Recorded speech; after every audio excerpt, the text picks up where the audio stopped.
Well, good evening, tubers and tubettes. Welcome back to the little channel. Hey, thanks again for all the people that subscribed recently. I think we had another 1,000 people jump on last week, so welcome aboard. Anyway, title of this little video is Victim or Volunteer. And this is just something that I really feel like I want to put down on tape for my own little memory scrapbook here, because a couple of things have occurred recently that reminded me of this phrase, victim or volunteer. And it was about 20 years ago where the most unlikely person said that phrase to me, or not even to me, it was just sort of like out loud, and I picked up on it. Now, I don't know if that's a popular phrase or a new phrase or a AA phrase, because I know the woman was involved with Bill W. and the whole Alcohol Anonymous deal. So to me, it just really struck home. And it was something that I've carried with me, and it resonated with me because I related to it. Yeah, you can either be a victim or you can be a volunteer. Recently, I have been encountering different guys and having coffee with them, and most of them are my friends, and we're having a good time, and we're having chit-chats. But a couple of guys have come up to me recently or approached me to get together, and they've wanted to tell me their pity stories. And I always just patiently listen and acknowledge it, and I try not to give advice here or in person, unless it's just really asked. And when I listen to it, I hear the pattern. And three guys, one was 3 years ago when I first got here, told me the story. And another guy was about 3 weeks ago. And another guy was about 3 months ago. Three seems to be the pattern here. But three guys, and since I've been here, have basically told me the same story. And the story is one that's not that unique that you hear about here. It gets a lot more publicity than it should, because I don't think it happens that often. But when it does, it gets a lot of noise. And the story is this, is that an older guy who's maybe been, like me, been alone for a long time, comes over here, wants to start life all over, hasn't had any kind of social life, hasn't had any kind of romantic life, is retired, meets a girl, a woman that's really super attractive, and tells him all the things that he wants to hear. And I shouldn't say we, I believe what I think I want to believe. I mean, if I want to hear it and you say it, then I believe it, because I want to believe it, even if it's not true. So these guys all related to me that these girls weren't 10s, they were 12s, and they were just treating him like a king, and they would do anything and everything, and give a massage and da da da da da da da, typical guy stuff that they're talking about.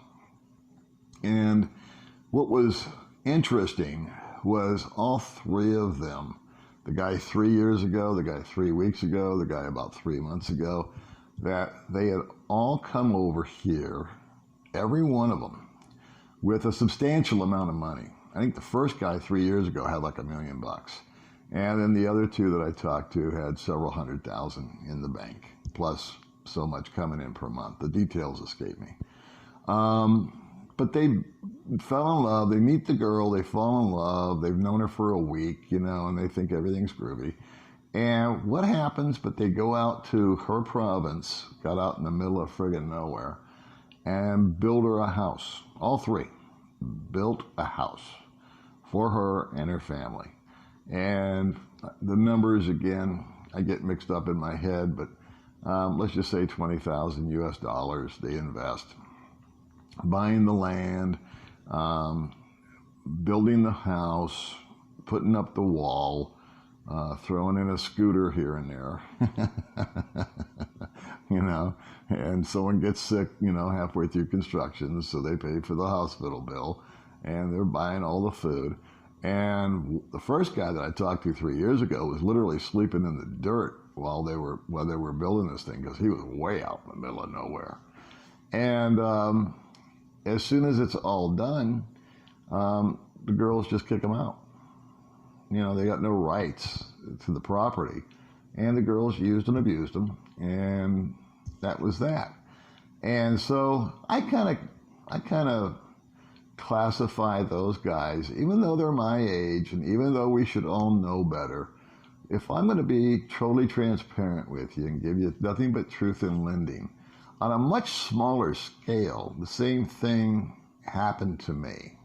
My first girlfriend came along, she was this, she was all that, she told me all the things I wanted to hear, and took advantage of me financially, but not at that level.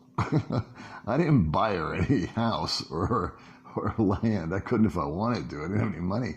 But as far as my budget went, she was always crunching that. And so I'm going to say that due to the mental state and due to how needy we all are, I think, when we first get here, at least I was, and maybe just being a bit naive and believing again what we want to believe, that when this type of thing happens to a guy the first time out of the gate, I think he's going with good intentions. I think that he's thinking, okay, I've met this beautiful girl, and he really is just enamored by her, and she's doing all these things that's never happened to him before. And, you know, it's just kind of an adrenaline override. And so you are vulnerable as a guy to make stupid decisions. And I don't think that's anything to be ashamed of. But these guys, they went out and they bought land and built homes and spent a lot of money and got booted off the property, you know, proverbially as the last nail was driven in. They were told, okay, hit it. And so I'll go ahead and I'll throw them into the victim category. I'll just say that, you know what? Yeah, she used you, she abused you, you got tricked, you got fooled, you were victimized by her. I hear a lot of guys complaining about getting scammed online. And again, I've made that mistake too. I mean, 5 or 6 years before I got out here, way back, I was chatting with different people, and I was actually, to be candid with you, I was trying to research, and I wanted to talk to local people, so I would join a few of these dating sites, and I would chat with them, and I would try to find out, you know, can you tell me about your town and how much it costs to live there, and this and that and the other. And eventually the girl would allow to move me into more of a, I'm interested in you, and you're so handsome, and this and that and the other, and blah, blah, blah, blah, blah. And so, but all of a sudden the load, or all of a sudden this was needed or that was needed. And for the first few times, I would send them some money because, again, I bought into it. I thought, yeah, because I was new, you know, even new online before I got out here. So, yeah, sure, I can send you $100 to fix that problem. My God, you know, you're hurt, or there's someone in the hospital. I got money, you don't, I should help you. That's just a compassionate thing to do. Was I a victim? Yeah, maybe. Again, it's perception. I'm sure you guys have got strong opinions on that. But I just want to give you truth and living and be honest. But after that, I made the same mistake online with women again. A few years later, as I got I stopped all that, and then a couple of years before I came out here, I fired it back up again, and I started talking to Filipinas and made a couple of those same mistakes. Sent money to someone that I thought I really liked, or bought them a phone. It was a couple of $100 here, $100 there. It never got that deep. But then when I got blocked or got shined on or found out that she wasn't really, I didn't feel like a victim. I said, you know what, Paul, you're just nothing but a volunteer on this one. God bless her. She did her job, and I allowed it to happen. So that makes me a volunteer. And so what's sad is that the guys that I've talked to recently have gone on and bought multiple girls multiple things without learning any kind of a lesson. They've bought more homes, they've bought more phones, they've paid for schools, they've paid for, they bought motorbikes, they've invested this, they've invested emotions, they've invested time. And the thing that kind of torques me is when I hear these stories from these guys, and I never tell them what I'm really thinking, because it's not my job, to correct them. It's not my job to give advice. It's not my job to try to educate them, because I found out when, people are doing what they're going to do no matter what anybody tells them. And so I'd be wasting my time, for one thing. But what irritates me is they've still got the victim mentality, when in fact they're being volunteers. They're volunteering to be taken advantage of, even though one time, two times, three times, and you can almost forget the dollar amount. I mean, $1, $100, $1,000. If you're getting taken and the same pattern keeps evolving, then you're just being a volunteer. And what irritates me about those stories is I want to say, will you quit the pity party? In my own life, when I was growing up, I related this in one other video. I don't talk about it much, and I'm not going to beat you to death with the story again, but it's when I was growing up, when I was young, my mom was a raging alcoholic, a knee-walking alcoholic, and she was mean, okay? And so I hated going home.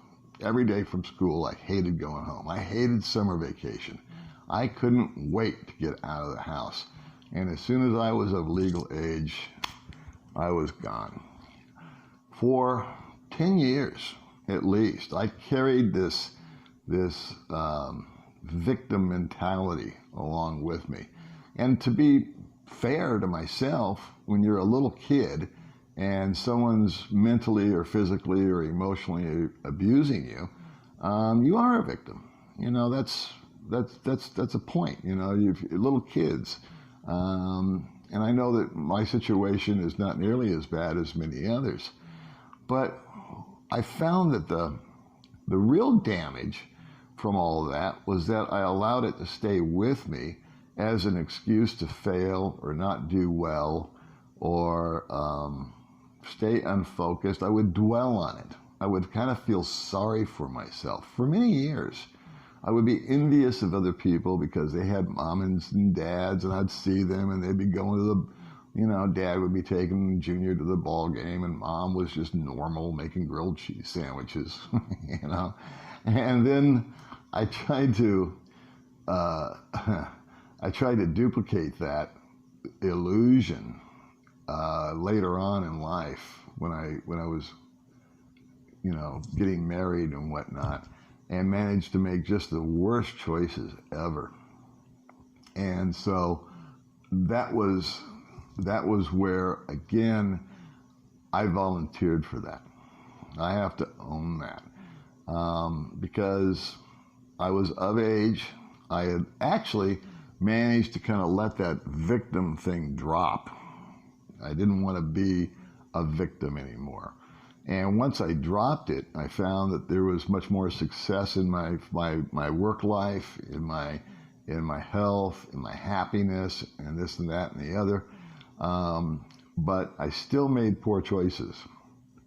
And I think that was part of the weird dysfunctional beginning that I've had. I guess that the moral of this story that I'm trying to record for myself here is that once I came over here to the Philippines.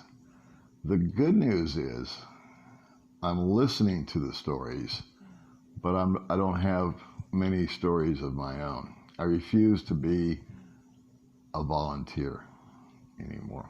I can't be a victim. I'm too old to be a victim.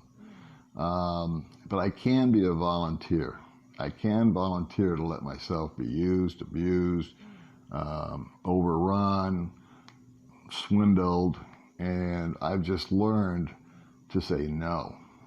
So when I hear you guys, that I'm hearing in comments, talk to me about, you know what, I met this girl and guys have told me they've lost 40,000, 50,000, 60,000 online to someone that they've never met. I don't have any sympathy for you. I just don't. You're a volunteer, buddy. Quit telling me you're a victim, okay? A victim is someone that has no control over the circumstances.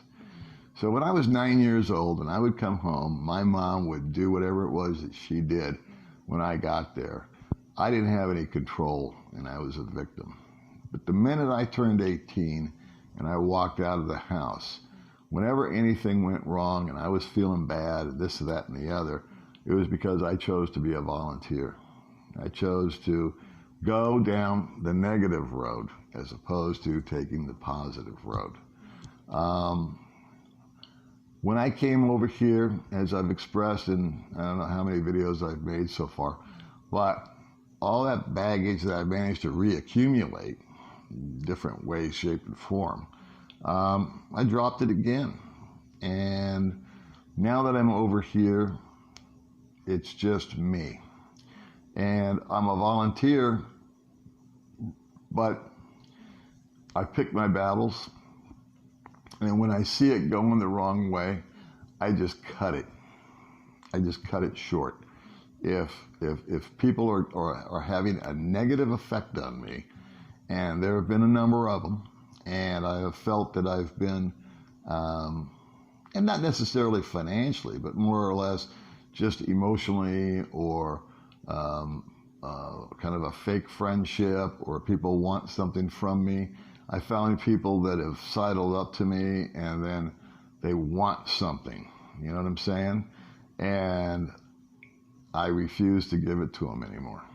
So no, I'm not going to volunteer. So that's my rant. I hope everybody's doing good out there. Maybe you can look at yourself and say, am I a victim or am I a volunteer?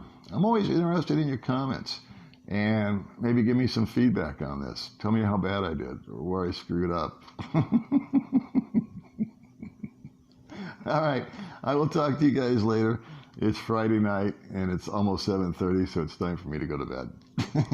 I'll see you next time. Bye.